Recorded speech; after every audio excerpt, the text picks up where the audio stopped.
Welcome back to another episode of the Outsider Sports Baseball Podcast. Full house tonight. 6 weeks left in the season. Corey, Jason, Ben Mandel, Dylan Mel, John Pauline, ready to break down this stretch. Month and a half left to go. A lot of things to discuss. A couple things affecting the playoff race, namely Austin Riley of the Braves, out 6 to 8 weeks. That's going to take him out the regular season and could potentially take him out a little bit into the postseason if they're not too careful with it. Guys, what does this mean for the Braves? Are they going to falter, or are they really able to move past this? Look, I think it's something that they can move past. I think that the Braves are all in all a resilient franchise. It's just their depth is being tested. And look, it sucks when you get an injury like this at this point in the season because the trade deadline's done. It's passed. You can't bring anyone else from outside. It's not like there's anybody you can legitimately try and sign and play at this point in the season. So it's a difficult spot, but if anyone can overcome it, it's the Braves. I just think it makes them more – it makes the Phillies breathe a little bit easier, and it makes the Mets feel a little bit more optimistic. Yeah, for sure. I think with the Braves, it's – gotta sting. Before, when we were doing the pre-show, Ben, I believe you called them the bad news Braves, and it is just bad news after bad news this season. Strider, Acuna, now Austin Riley, and this team still has, I would say 4 all-star caliber players minimum. Chris Sale having a Cy Young level season. Who saw that coming when they made the deal? So obviously that really helped back up the Strider injury. It's tough. I still think this is a potential wild card team, but with how good the Padres, Diamondbacks, and Mets have been playing, any injury really stings at this point in the season when you know that the Phillies basically have the NL East on lock. I don't know if I feel like they have it on lock much anymore. Like 100%. I mean, the Braves are only 7 games back now, and imagine having a 7-game lead in the I don't know. I don't feel too confident. Like, 7-game lead and the team's down arguably their 3 best players. I know, but it's like the fact they down Acuna and Strider for most of the year and they still kept it. Remind me, who are the Phillies down? Single-digit lead. What? Who are the Phillies missing? Suarez. And Taijuan Walker just came back, but I think that might have hurt them more than it helped. The Braves are down the equivalent of Harper, Bohm, and I don't know, Real Muto. Yeah, but they're still hanging in there though. That's the point. Like they're still hanging in there. Like I think they have the depth to stay close. Let's see, because it's going to be tough. I want to mention that the Mets and the Mariners are going to headline the 2025 Little League Classic. We just saw the Yankees and Tigers play in that one.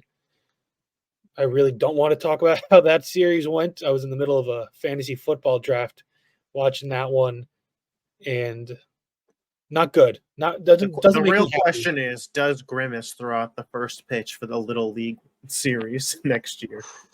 If the Mets win the World Series this year, I think they have to change their color to purple. And I think everything needs – like Mr. Met is out of a job. Yeah, I think Grimace needs to throw out the first pitch at the Mets opener.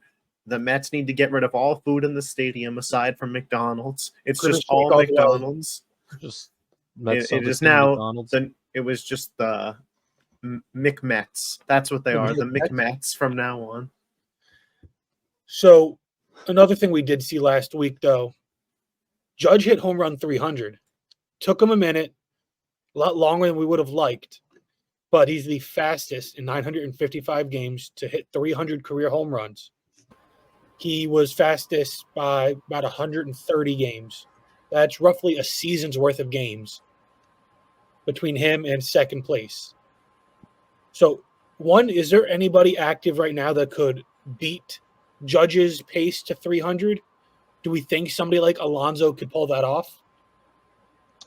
No, and look, I actually was going to use Alonso as the example because I think a lot of people are going to look and say, well, he has a couple of 50 or he had the 50 home run season. He had another one. I believe he got to either close to 50 or he's at like 46, 48, somewhere around there. So, yeah, Alonso was the guy you thought. I'm pretty sure he would have to hit like 80 home runs in a 160 game span or something along those lines. Or he's only at like 220 right now.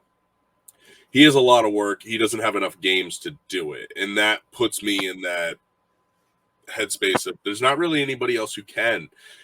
Julio Rodriguez, I don't think, is on pace enough. What was He's that? only had that 150 home run season, by the way. He had that 53 back in 2019. Yep.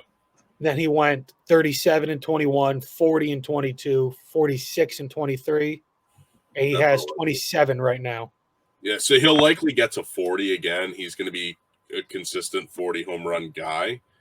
But, you know, when it comes down to it, I think the biggest issue for, you know, this is it's just not enough time to really reach and get to that number. Aaron Judge is one of the best power hitters. Now, the other name I didn't look into, which I probably should have, which is Shohei Ohtani. Maybe Ohtani can do it, but it felt like it took him a little bit too long to reach the power numbers that he's gotten to.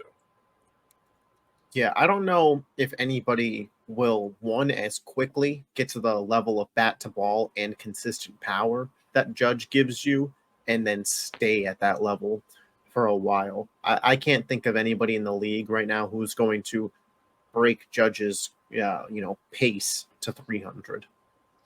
So using Ohtani as an example, since Ben brought him up, Shohei Ohtani has played in 823 career games. He has 210 career home runs. So he's right in that same boat as Alonso. So he needs about, let's say, what is it, about 132 games, if I did that quick math right? To hit 90 home runs. Hit 90 home runs. That's what I mean. And I don't have Alonso's numbers right in front of me. I'll tell you those. Okay. I have it here. So Pete has played 809 career games, and he has 219 career home runs. Okay, so I remember that fairly similarly off the top of my head. Him and Ohtani he's actually in a bit of a better spot than Ohtani, power-wise, but at the same time, he needs about 80 home runs in 140 games. It's just not going to happen. Which just goes to show how incredible the pace Judge is at. Well, it shows how consistent he is, really. And what we've been kind of robbed of due to, I never call Judge injury prone because the injuries he's gotten in his career aren't, injury prone injuries. Injury prone injuries are soft tissue injuries, ones that pop up the same way now and again. Breaking a rib, diving for a ball isn't an injury prone injury. Breaking your toe, jumping into a wall, a concrete slab in Dodger Stadium. That's not an injury. He just puts himself into No, but Corey, you're explaining a trend. And that trend is that he is a bit of a reckless player. So he kind of took a role out of Bryce Harper's playbook. Harper, known to be a reckless player when he was younger, kind of slowed down on that. Now as a first baseman, he's not, in a position to hurt himself. But even when he was in the outfield with the Phillies, he kind of eased up on, the recklessness. And we've seen Judge, kind of do that too. Like he'll still go out there and make the play and try, but you can see a little bit of a pullback where he's not looking to dive for every ball, which, I'll take that trade-off. So, is there any player right now, that could do what Judge does, I guess? Let me phrase it this way. How many home runs do we think Judge could end up hitting in his career? Look, I think he can get to 600. I think it's not something that, seems out of reach at this point, especially because, like we said, he's just very consistent. As long as the health is there, Aaron Judge is going to be a very, very good baseball player for the duration of this contract. Yeah, and even when he's done fielding, you don't think there'll be teams, the Yankees even, just DH him? Like he'll move into a Giancarlo Stanton role where It's it's got to be like, the Yankees. don't ever put him in the field. I was But- going to say, there's also zero chance after this contract, if Aaron Oh, yeah. Judge is still hitting, that he is ever wearing another uniform. And even if the Yankees don't want him don't want him anymore, there's a chance Aaron Judge just wants to go in as just a Yankee. And I that's think something that's the have to case. look I just at. didn't Yeah. want to predict years. It's kind of funny how he's right now possibly going to be the only player to ever wear 99 for the Yankees. He was the first, and I don't want to rule it, a definite yet, but he's on pace to becoming the first and last to ever wear it, which is pretty cool. Well, I do want to ask you this. Let's say, God forbid, something did happen. I'm not trying to speak anything into existence or anything, but if something happened and Aaron Judge was never able to play another baseball game again, is there going to be another Yankee wearing number 99? Did Aaron Judge leave a big enough impact where he would get that honor for having a career cut short? I'm going to say yes, just because we've seen it happen with Mattingly, but I don't think Judge has done near enough to be even considered for the Hall of Fame. I don't even think he's eligible. Well, no, not talking about Major League Hall But of Fame. just I'm Yankees talking about retiring his Yankees number. lore. Yes, I think that the Yankees would because of what he's meant to this generation. But, Ben, you said you think he can get to 600. Dylan, John, do you guys think 600 is within reach, or you put him a little over, a little under? I mean, he's 32 years old now, and he just crossed the 300 mark. So you figure that's 6 more years of 50, or if you push his career to 8 more years, you're talking around 40. He'll have to have some higher home run seasons while he's still in the prime here, but I think it's going to be the chase for 60 or 600, at the end of his career. I think we're going to be right around there. Well, and it's not like Aaron Judge went and debuted at 22. So it's No. Yeah, it's no shade at Aaron Judge. It's just a case of what it is. I'd have to agree, though. I mean, he's going to be up around there. I mean, it's hard to say for sure if he's going to hit that 600 mark, but it's definitely going to be close, like Dylan said. I mean, I feel like it's going to be the thing where he might get to the point, maybe it's like, does he, to himself, like, do I play another year to try and get, 600? I mean, you have a guy like A-Rod, who was 4 home runs short of 700. If Judge is 4 home runs short of 600 and the Yankees decide that he's done, would he sign somewhere else? Do you think that's in his nature? I don't think he would if the Yankees. But I also don't think the Yankees would be like, "You're done." If he said, "Could I get 6 more home runs?" I don't think that they would be like, "No." Yeah. I was gonna say, you saw what Albert Pujols did. Like he definitely could do something like that. I think if you're Aaron Judge, though, it really comes down to the kind of season. Did he just play 120 games and only hit 8 home runs? Like, if that's the case, maybe it is time to hang it up. It's more important to have better quality on the field than reach that 600 home run milestone, because odds are, as long as he gets to 500, he should be in the Hall anyway. Are there any players playing right now that could hit 600, not counting Judge? Yeah, his teammate Juan Soto, who's 25 years old and has like 200. Like he's the guy. He started at 19. What's Soto's ceiling?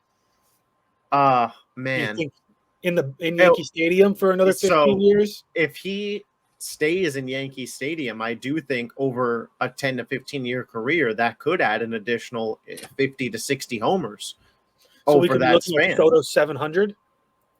I don't think it's out of the realm. I would say more 650, but again, at 25, it's not like he can't start focusing more on power. And if he stays with the Yankees, Lord knows that's probably what they'll try to get him to do anyways. I see Ben shaking his head. Well, I just don't think Juan Soto stays a Yankee, to be quite honest with you. You think the Dodgers will throw a lot of money at him? You think even if he leaves, though? I mean, I still think Well, 600. I've been saying, in my conspiracy is that Juan Soto goes to the Mets, and then the Yankees pay Alonso in response. So I've been thinking that, and I have a very controversial take I've been toying around. Let's hear it. If the Mets sign Soto and let Alonso walk, the Mets can never be considered to have a loyal team. They have no loyalty if they do that. They would let the face of their franchise go. It's not like the I Mets. disagree. Yeah, it's not like the Mets didn't try to extend Alonso. Controversial. No, because Pete Alonso, because at the same time, the Yankees are going to turn around, and I think in response to losing Soto like that, overpay Alonso north of $200 million, which I don't think he deserves. No, he doesn't deserve more than, I think 180 is still pushing it. Look, I don't. I mean, Freddie Juan Soto, Freeman, Pete Alonso. If I'm the Mets, like, it's not even a conversation. No. I'm not sitting here saying that the Mets should turn and not do that. The Mets should sign both if they're going to do it. Well, I agree, but I'm saying that the Yankees are going to turn around and overpay Alonso when the Mets sign Soto. Anyway, it's not about this. We're getting off track. But so, regardless of the stadium, can Juan Soto hit 600? I think that Juan Soto is not power centric enough. I think that he doesn't focus on it enough. Yes, if he's in a place like Yankee Stadium, it's a bit of a different story because even if you're not a power centered guy, you kind of turn into one. And also, it's so easy to run into an accidental home run there, not to mention the fact that you get to play in the likes of Camden Yards. You get to play in Fenway where you have the pesky pole out there. You know, it's not like you're not playing in hitter-friendly ballparks as well. How many of Juan Soto's home runs this year are Yankee Stadium home runs? Meaning, I'm not. All I said was it's easy to accidentally run into. It out there. I'm not saying that he's abusing the short porch. I'm just saying, how many of his home runs are short porch only Yankee Stadium home runs this year? Look, you know how many do you think I've watched? I have no idea. I don't know, and to be quite honest with you, I don't care. A home run's a home run. I'm saying you can accidentally hit home runs there. Of course. So it's a benefit towards getting to 600. But at the same time, you know, if it's not like Curtis Granderson where, you know, he was hitting 30 a year because he would just poke one down that line. Brett Gardner did that too one year. Well, did he really get a 30 home run season? I'm like 99% sure. There's no way. Chrome Dome Gardner. But are there any other players that you think could reach 600 that are active right now? Maybe Ohtani, but just because at this point you don't want to put anything past Ohtani. But again, you just said his numbers. It took him a little too long to get those power numbers going. At 35 years old, Gardner hit 28 home runs. Okay, yeah, not 30. I win. Actually, it sounds like Brett Gardner won, but I'm trying to think. I mean, you would say Ohtani. Would Alonso hit 600? No.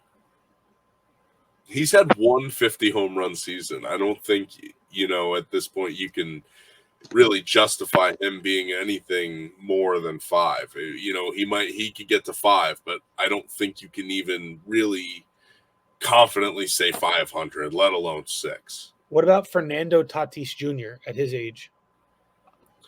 Again, I just think that that's someone where the power is not going to keep up, you know. He's not someone who is going to be known for power throughout his career. He's got 120 home runs in 494 games, Tatis. Okay. You're acting like that's a Judge pace. It's not. No, I'm just throwing it, since I brought him up, I'm just throwing out what the stats are. Okay, I was gonna say, like, he's nowhere near Judge's pace, and Judge, we just talked about, has to have 650 home run seasons or 840 home run seasons. Well, just Dylan, you brought up Vladdy, right? Yeah, he's 25 with 155 career home runs currently. Yes. And he seems like a guy who could certainly grow into a DH role. He's had 48 home runs once and then never topped 32. Right, still fairly young. Could get the power some later in the career. Yeah, but think about that. His dad was never a big power guy either. They were I'm not projecting. They're bad ball hitters. Yeah, I mean, in terms of guys who are more likely to do it, it's probably very young players that, like, if we even threw out the name, it's like, what are you talking about? Well, like maybe if you wanted to throw out Bobby Witt, or maybe if you wanted to try and get excited about a Gunnar Henderson. Yeah, or if you wanted to project, But like, I mean, those are going to Tristan be the Casas guys. becomes a power guy for Boston. Now, what if we drop the number from 6 to 5? What active players can realistically get to 500? I mean, Soto, this seems like a lock for that. You have Soto, you have Alonso, you have Ohtani. Those are the guys who are sitting there over 200 at this point. What about Bryce Harper? I was just going to say Bryce Bryce Harper. I Trout. think Yordan Alvarez. It's early for him. Same thing, Julio Rodriguez, still early for him. But I think that those are two guys who, could be sniffing that, or if they can really take off. Yordan, by the way, he's 27 with 154 home runs right now. You guys think Kyle he's Schwarber probably not. for 500?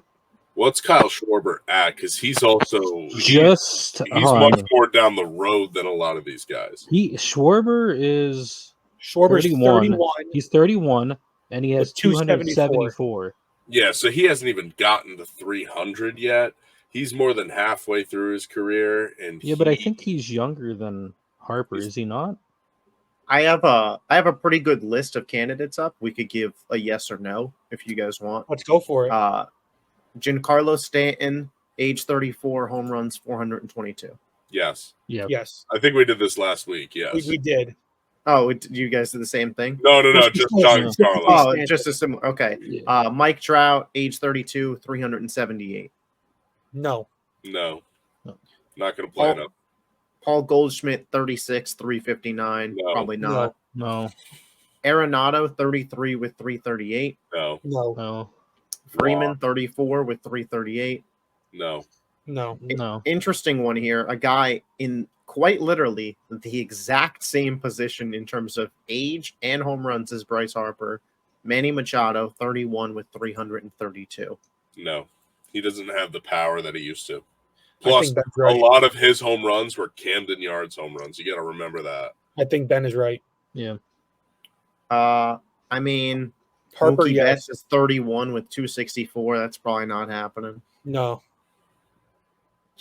Alonso and Ohtani are both 29. Alonso has 219. Ohtani has 210. I think they're going to push it. I don't know I think if Ohtani focuses think on batting sooner and stops pitching, just focuses on hitting, possibly. Look, I think both of those guys are going to be averaging 40 home runs a season at minimum for the next 6-7 years. So I think ultimately it's going to put them in a position where if they play close to 40, they can hit 500. Which is no, but just taking that, thinking about what it takes to hit 500 home runs, and we talked about this last week too. Is 500 a good benchmark to make the Hall of Fame? If you get 500, should you be in? And if you think about it, it's the best separator for these. What's it called? It's the best way to separate what you have going on between, these hitters, right? Yeah. They go out there, they play, but who's going to get to 500? Because we just named and threw out 20 guys. Which ones get in? We didn't say yes a lot to them. We didn't say yes a lot of them. Most. But that's exactly it. But that's what's going to separate, because we just threw out a whole bunch of names. Could they potentially get to it? Some of them that we said no will get to it. Some of them we said yes won't. But that's a good way to determine who's going to get into the Hall and who's not, out of power hitters, not necessarily other guys who have other impacts. I have one last guy who I think might be a yes. Rafi Devers, 27, 199. I think if he ends up, if you think he could play another decade, he would just have to average 30 a season. See, the difference between a guy because you could say, Rafi's on a better pace than Alonso, being 2 years younger, and only 20 home runs behind him, 30 home runs behind him, 20. But playing third base, obviously he can move to first base or just DH at some point. It just feels like Rafi's a guy who his playing style has more wear and tear than a guy like Alonso. I mean, it's not like Rafi focuses on defense either. Let's be No, real. but at the same time, playing third base, there is a bit more wear and tear that comes with it. And obviously, Right. if he ends up moving to first base, that's kind of a moot point. But still, it's just Rafi and Alonso play the game a bit differently. It just feels like Rafi has a bit more wear and tear to him. You put a Yeah. bow on this whole conversation. I think going forward, the Outsider Sports Baseball pod, our view is Giancarlo Stanton's going to be a Hall of Famer with 500 home runs. Yeah. Yeah? Yeah. Agreed? Yeah. Yep.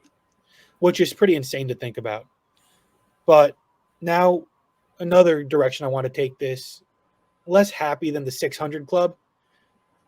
No team right now is on pace to win more than 95 games. The Yankees right now have baseball's best run differential at 116. Both of those would be the lowest mark since 2014. Why are we seeing such a drop-off from dominant teams and dominant offense? You would Because, think with the bigger bases, you would have created more offense like they wanted, well, and it seems to have done the opposite. you don't have good enough pitching anymore. You don't have enough depth in pitching. And honestly, that hurts hitters at some points as well because you're not getting good enough pitching to hit. And I think sometimes these guys are caught off balance so much. There isn't one guy stuck in a game. It's going to be a whole bunch of guys pitching by committee. I think that analytics is a big reason for that, and I think the pitching analytics are just ahead of the hitting analytics, despite the talent appearing to be ahead on the hitting level. Yeah, I also just think the league's at a pretty competitive point. I mean, even the bad teams have good players. Like even the White Sox, we were talking about them as the worst team possibly ever. And it's fair conversation, but Luis Robert, Garrett Crochet, these are all-star caliber players on their team. The talent's higher than maybe it's been in a while. Even Oakland, a team that we all look down upon. They're Brent finding gems Rooker. like Mason Miller. Everybody wanted their team to call up Oakland at the deadline. 2 out of 3 from the Mets in New York. So 95 wins, though, is not a lot. It seems like there's a lot of parity in the league.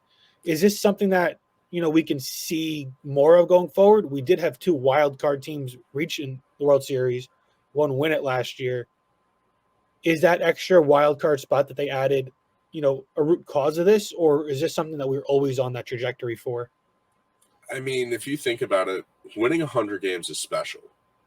So, yeah, not having a team win it, it's a little bit weird. But to me, it just means you didn't have one standout team that's hands down that much better than anybody else. And to be quite honest with you, outside of a couple of teams on the bottom, there aren't really that many teams in baseball that you look at and say, wow, that's a really bad baseball team. It's only probably about 5 teams in the entire league that are just horrible.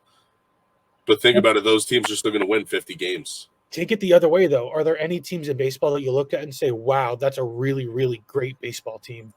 Well, and that's the thing. It depends on who's pitching that day, because in Baltimore, if Corbin Burns isn't pitching, you feel like you've got a shot. Yeah. And recently, even if Corbin Burns is pitching, you have yeah, but still, in general, on Corbin paper Burns too. The Dodgers are great on paper, but we know what that is in actuality for them.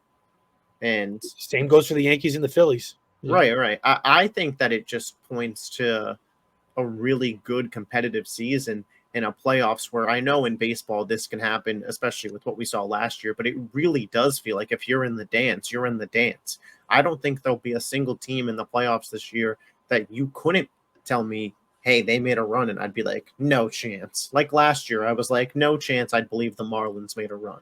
This year, you could tell me any team, and I'd be like, okay, I see it. Yeah. Well, and especially with the Phillies slumping lately, I know, they took care of business this past week, but the Phillies slumping a bit lately makes you feel like there isn't really a giant in the National League behind the Dodgers, even though, the Phillies look like they have They own the Dodgers this year. Look, and that's exactly it. You think Yeah. the Phillies are vulnerable, and they beat the Dodgers. That means the Dodgers are vulnerable. And again, I've repeated this since this new format has come into play. That last wild card team has been the team to represent the National League in the World Series since they've launched this format. Those 2 years, the Phillies in 22, Diamondbacks in 23, Mets in 24.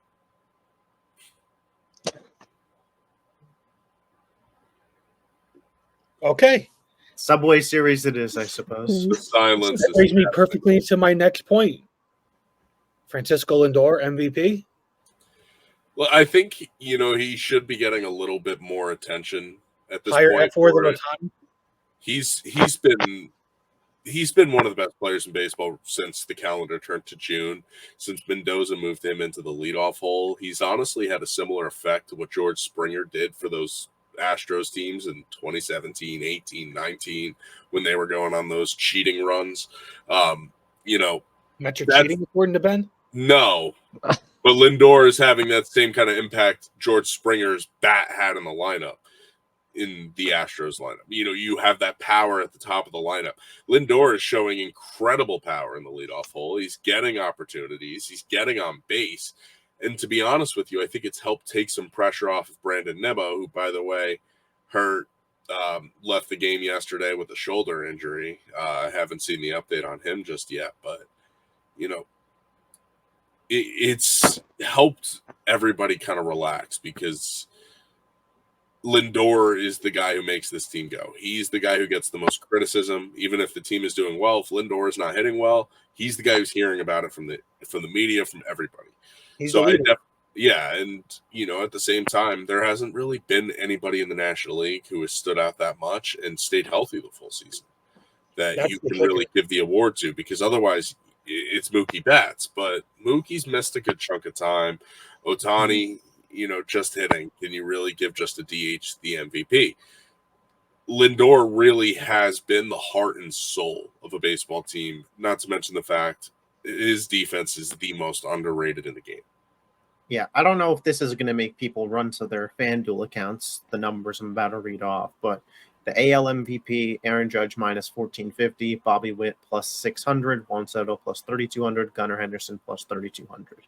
That's about it for realistic odds, even though I just listed off guys that are plus 3200. The NL MVP, Shohei Ohtani, minus 6,000. Marcelo Zuna plus 1,500, Ketel Marte plus 5,000, Francisco Lindor plus 5,000. Might be worth a sprinkle. Not gonna lie, I sprinkled that days ago. I mean, I parlayed it with Judge too. What New was York, it like? New York. Kevin Malone in The Office. If anybody gives me anything at 5,001 odds, I take it. Honestly, though, it's something to live by. But I did parlay Lindor and Judge also. A little New York action. Rooting for the city would be great. Not just for the city, but for my wallet as well. I did just place $5 on that. I'll be completely honest. I'm going right into my account and depositing right now. To win $250 on a $5 bet. This isn't gambling advice, just what we It's not gambling advice, but if Ohtani sprains an ankle, we're in business. Then pivoting from that, Yankees closer. We alluded to it earlier. They lost to the Tigers in the Little League Classic. Clay Holmes is going to get paid handsomely by like the Rangers or somebody like that in the offseason. What do? He's blown 10 saves. We have 2 relievers on the Yankees that were on the roster on opening day in the whole bullpen. Only 2 players are on that opening day roster. It's just like piecemealed together by guys that were DFA'd. Our most reliable reliever outside of like Luke Weaver is Big Tonk, Michael Tonkin. Unfortunately, it's closer by committee, and I have a crazy idea, just so crazy it might work. But for the Yankees playoff run, I seriously would use Nestor or Clark Schmidt as the closer. Or like Luis Hill, whichever guy you're moving to the bullpen, Move them to be the damn closer. If you get 6 out of Cole, an inning and a Weaver, have Clay do the 8th, I guess, and then Heel or Nestor for the 9th. I mean, do you really trust? I don't trust what they got now. They're also getting a lot of guys back. Yeah, I mean, Ross, listen, Trevino, you could do closer by committee, see what you Ian have out of Hamilton, Hamilton. So closer by committee is fine if that's what it turns out to be. But in reality, the Yankees should have made a move for their closer at the deadline. This is a drum that we banged then, and it's just showing dividends at this point. I get it that the price was probably really high on a Mason Miller, but you can't tell me that there wasn't a cheaper closer available. Yeah, Tanner Scott. You saw what he went for. I mean, yeah, Tanner, and you made a deal with the Marlins. You couldn't have packaged that together? I don't think our farm system could have afforded it. You were already on the but so here's my thing, and maybe baseball purists are going to hate my mentality on this, but in a season where there's no standout team, and in a season where you have Juan Soto on a contract year, you need to show him that you're committed to winning. Maybe you end up overpaying for Jazz and Tanner Scott, and it kind of stinks in the moment. But I'll tell you what, if you're the one winning that trophy in October, November, and Tanner Scott's the guy throwing the 9th inning, it was all worth it. I'm saying that I don't think we literally could have afforded it. Not that we wouldn't. Oh, that's not true. Stop it. Unless you're giving up Dominguez, I don't think we have. No, come on. You saw what Tanner Scott went for. Even if they racked up the price on us, you're telling me that an Alexander Vargas or an Oswald Peraza couldn't have closed that? I mean, that's an overpay, but you could have. That's what I'm saying, though. No way. I mean, teams refused to even listen on Spencer Jones because they were scared of his play. I still think that they could have at least gotten a better bullpen arm and just tried to transition that person into a closer. Go get David Robertson back from the Rangers at 40 years old. I mean, how much could the price have really been there? You're right. Bring back Kirby Yates. Yeah, listen, and it's not to say that the Yankees don't have a shot. I do think they have a shot, but I would feel much more comfortable with them if I thought 9th inning up 2-3 runs, the game is secure. Right now, it's the world is ending. Take 2 out of 3 from Cleveland, and we're going to feel like we're on cloud 9. And that's just every team right now. Because, again, it's so competitive that every game matters. Ben talked about the Mets run over the next week and a half. Orioles, Padres, Diamondbacks. This week makes or breaks the Mets season potentially. It's pretty scary to think about. Guys, but you know what time it is. It's time for studs and duds. I'll start it off. My stud, Red Sox outfielder Masataka Yoshida, 6 games, 17 at-bats. He had 11 hits. One of them was a home run, only 4 RBIs. Struck out once, but he was hitting .647 over the last week with a 1.680 OPS. Those are Judgian numbers on the average and OPS over a period of time. It's pretty impressive.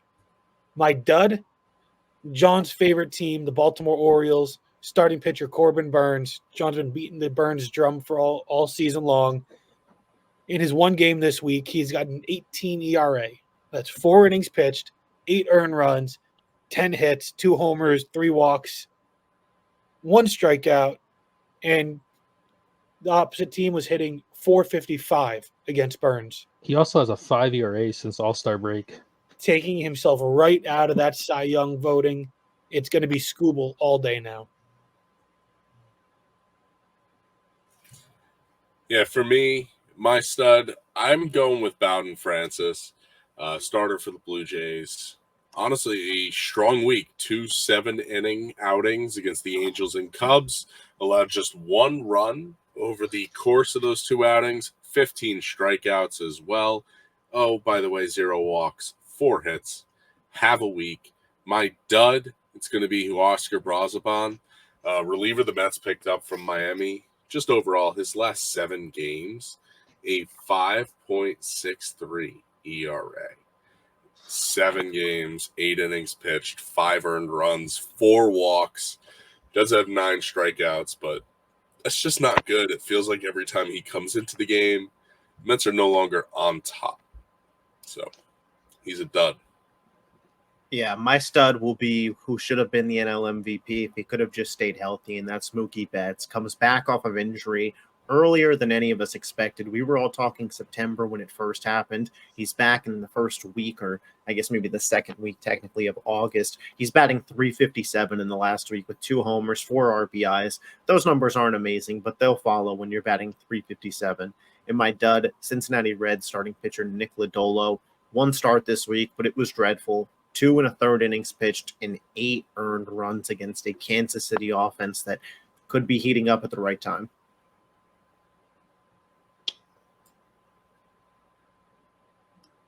Wait, did you do your dud? Oh, I guess I was bad. My stud this week is the whole Phillies offense. Whole Phillies offense. That's a lot of studs. A lot of studs. I mean, they had a total of 34 runs scored, 7 home runs this past week. You got Schwarber hitting a grand slam. You have Weston Wilson hitting for the cycle.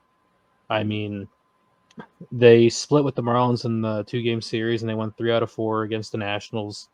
So it looks like they're back on track. My dud this week is Mitch Keller. He pitched 5 innings, 1 loss, 8 hits, 8 earned runs, 2 walks, 2 strikeouts, and in the past 2 starts, he's given up 15 earned runs total, which is kind of out of character for him because usually he's pretty solid. Usually. But John, take it away. Pauline's prospect powwow. What do you got for us? Well, last week we did the AL East. Yeah, they're all their first round draft picks. I don't know. This week, do you want to? Should I just? Do you want me to tell you what it is, or do you want to guess? Let's Going guess blind it. guessing. Let's keep the fun going. Okay. Well, I'll start off with the player. I won't tell you what division we're in. So, Kellen Lindsey. So you want us to guess the You division? guess the first? division and the team, or whatever. So, NL Kellen Lindsey. West. Yeah, it's NL West. And it is the Diamondbacks. You got the first letter right. This is a Dodger. It is the Dodgers. The Dodgers' first round pick, Kellen Lindsey. Future All-Star is what that means. Future All-Star. Future traded for a superstar.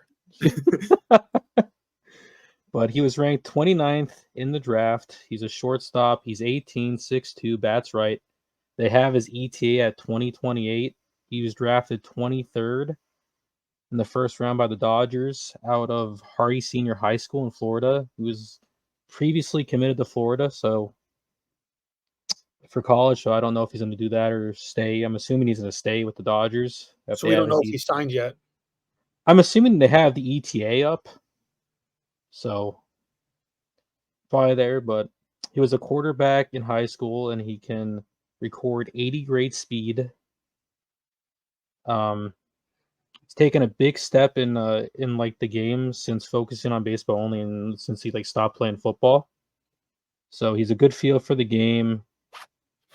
He's a short swing that's more geared towards contact, so he might not be a huge power hitter, but he should get more pop as he adds more strength. He's good strike zone awareness. He's gotten more polished at defense. He has at least an average arm and more than enough range to make all the plays. He should be given a chance to stick at shortstop. So, Who's up next? Up next, we got Cash Mayfield. Cash. K Rocky. Cash, not Rocky C. with a- K. With a K. Cash with a K. Cash is a Rocky. That sounds like a Padre to me. It's a Padre. Yeah. The Padres. Cash Mayfield. He was ranked 30th in the draft. Left-handed pitcher. 19, 6'4", ETA also 2028. He was drafted 25th overall out of high school in Oklahoma. He was committed to Oklahoma State. He was Gatorade's Oklahoma High School Player of the Year as a junior and senior. Was on scouts' radars. Didn't expect him to break out this spring as a first rounder. He was in the Super 60 Pro Showcase where he touched 96 miles per hour. He went from throwing in uppers 80s to now having a 92 to 95 fastball that could hit 97. He also has a low 80s changeup and a slurvy upper 70s breaking ball that he can locate really good, which they were making emphasis that actually it's because like the thing was that it's impressive how well he locates these pitches. And he has a fluid delivery that gets some extension and he repeats very well. Doesn't have but he doesn't have a lot of data and a lack of track record from the showcase circuit. So not really sure, what he really has going on against, the better competition. But he has obvious upside and has similarities to Jordan Wicks while being a much better prospect at the same age. All right. Next one, Charlie Condon. That's the Diamondback. I got to agree with Dylan on that one. This is the Rockies pick. Damn. He Charlie sounded Condon. just like their Diamondback pick. Future bum. Charlie Condon, he was ranked second in the draft. He's an outfielder / third baseman, bats right, 21, 6'6".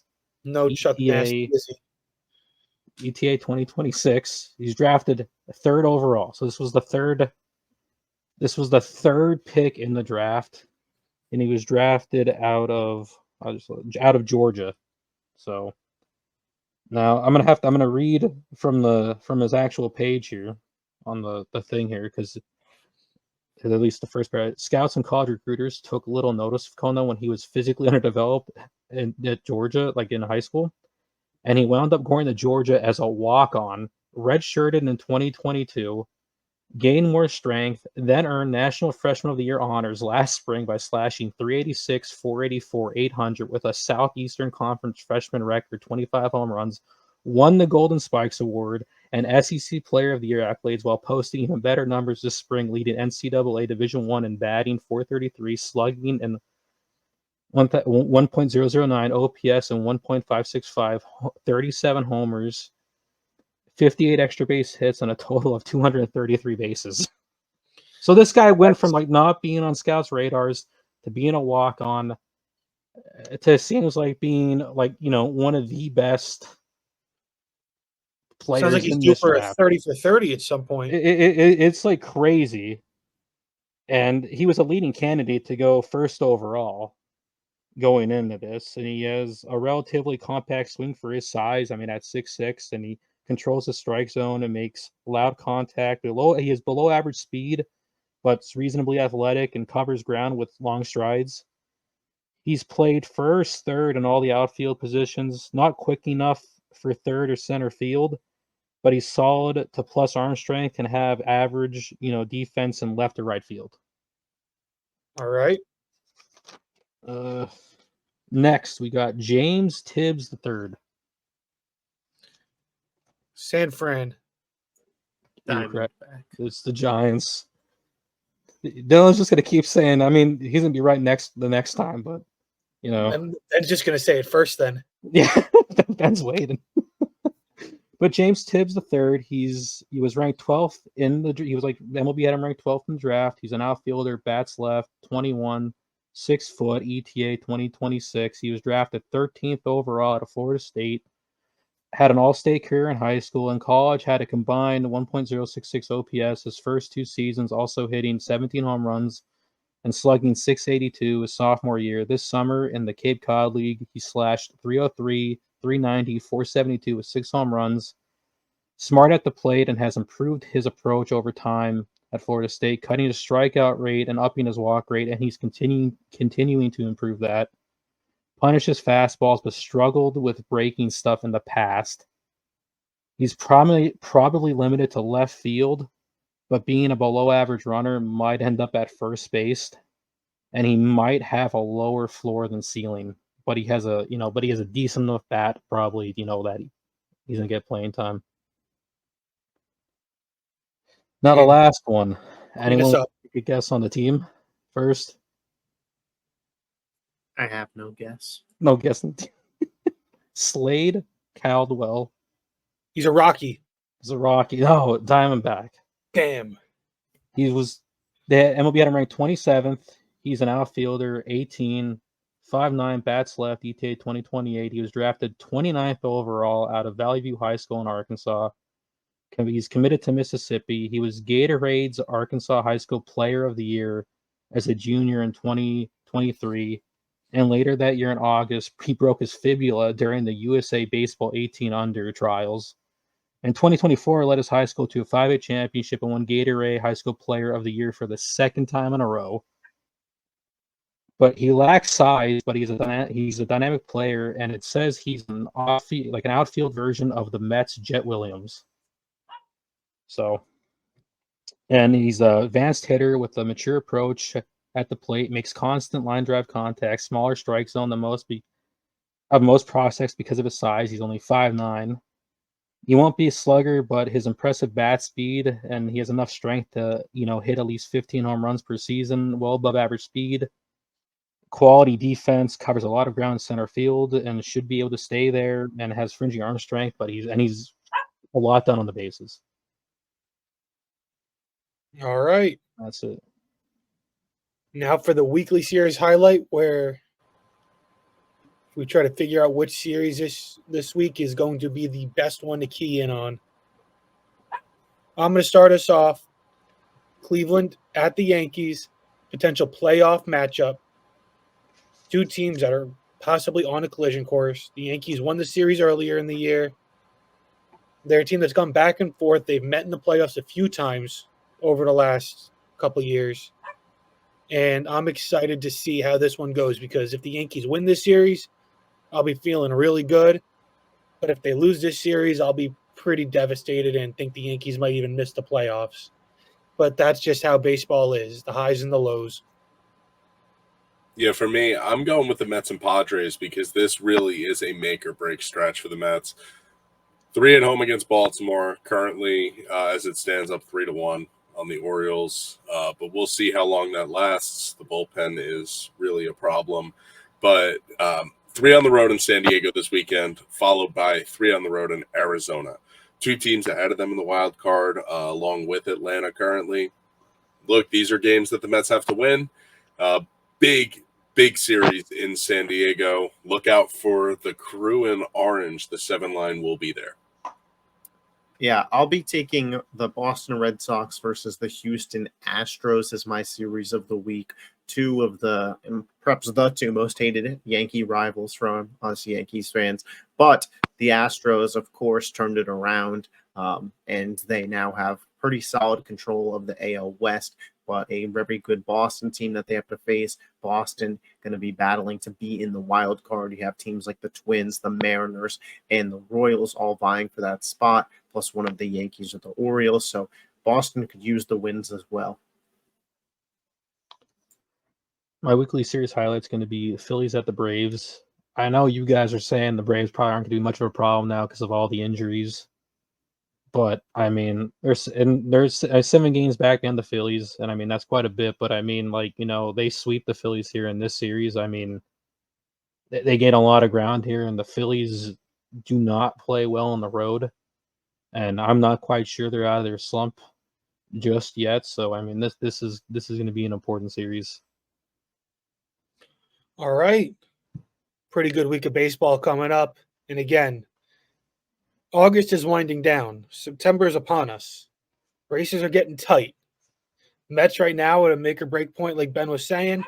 Yankees, who knows what they're going to do. Phillies, Dodgers, Orioles, Brewers, Cleveland, all teams that are just knocking on the door, kind of simmering around each other. Nobody really wants to get a leg up on the competition. That's going to do it here for us. We'll be back at it next week, ready to bring you some more baseball content. For Corey, Jason, Ben Mandel, Dylan, Mel, and John Pauline, signing off.